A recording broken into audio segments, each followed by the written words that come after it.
All right. So, what's your name? My name's David.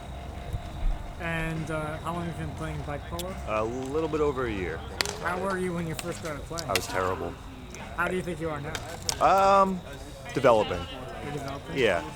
I feel like I've started to piece together some aspects of the game, but some of like the bike handling and the skill that people have, it takes years and years to master, and I'm far from that point.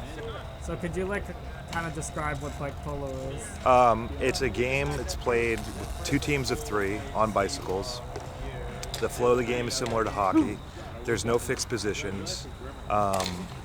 Games are typically first to 5 goals, or it's a timed affair, 12 or 15 minutes. It's very fluid. It can be very dynamic. You see a lot of high-level bike handling. You see a lot of really impressive, just like hand-eye coordination and agility, and it's something I'm very, very grateful to have found. Do people play this all around Boston? Not Boston. I mean, this is pretty much the home court for it, but people play all over the country and all over the world. Mm-hmm. There's clubs all over South America. There's a lot of clubs in Europe. There's clubs in Asia. It's multi-continental. So. I might have asked this already, or you might have said this, but where did it start? Seattle. Seattle? This hardcore bike polo started in Seattle, I believe in 1999 or somewhere thereabouts.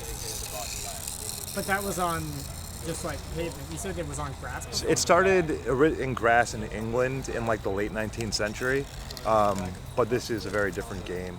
That's probably closer to horse polo. This is, in terms of speed and in terms of pace of play, probably more similar to hockey. Mm-hmm. Are the type of bikes you play with bike polo different from regular bikes? A little bit. It's very specific geometry that makes turning.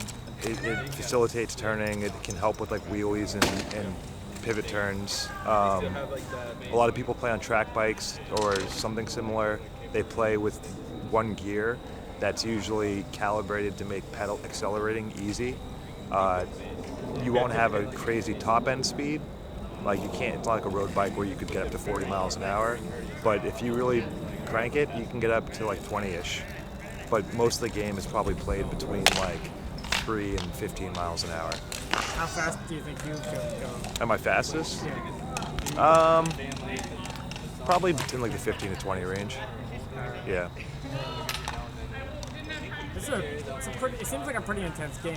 It can be, but it can also be really silly and fun. Like I said, it's it's very welcoming to new players. It's very welcome. It exists on a lot of different levels simultaneously. Yeah, no, for sure. I mean, do you ever worry about crashing? Yeah, I mean, I crash a lot. I started off as a very crashy player and still continue to be from time to time. But you learn how to fall. You figure out the areas you need to safeguard, and you just adjust and. Have you ever seen anyone completely wipe out? I mean, I've done it a few times. I've had some scary crashes. Yeah, I had one a few weeks ago that somebody was kind of shook by it and went home just from witnessing it. So it comes with the territory,